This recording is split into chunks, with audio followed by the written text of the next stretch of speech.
Well, they're a unique problem for America. Correct. I mean, they're not they're our enemy right now. I mean, they're buddies with all of our enemies, and they've been very critical of the United States. That's exactly right, and that's why they're actually treated in a much different way. Most of the African continent. The humiliation of South Africa by the United States under Donald Trump has escalated from trade disputes to outright hostility, and what we're seeing now should alarm every African who understands the historical patterns of Western domination. Just days ago, in the marble halls of the US Senate, Republican Senator John Kennedy sat across from Ambassador Jamieson Greer, the United States Trade Representative, and asked a question that reveals the contempt with which they view African sovereignty. What do you want to do about South Africa as part of AGOA, given that South Africa is not America's friend? Kennedy demanded, as if friendship with Washington is a prerequisite for economic dignity. But listen carefully to what came next, my brothers and sisters. Kennedy continued, "Don't you think we have to separate South Africa and AGOA?" And Greer, without hesitation, agreed. He would be happy to consider that proposal, he said, as casually as one might discuss removing an item from a shopping list. Then Kennedy went further, and these are his exact words. Well, they're a unique problem for America.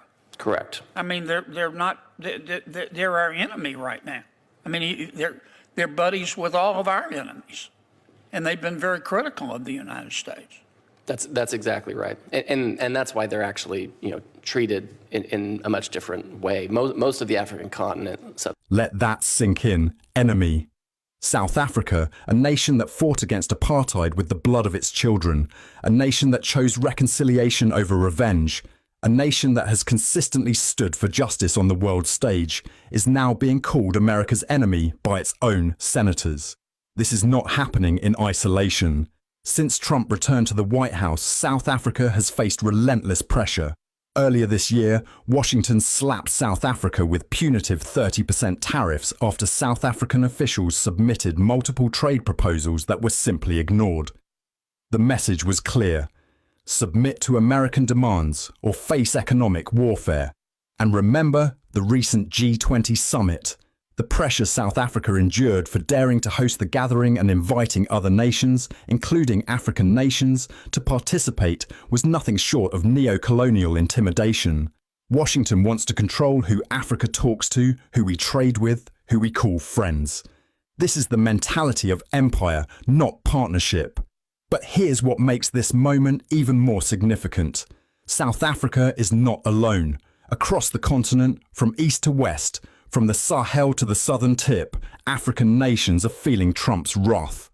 Countries that refuse to bow, that insist on their sovereignty, that dare to make independent foreign policy decisions. They are all being targeted. And so the question echoes louder than ever in every capital, every village, every marketplace across our continent.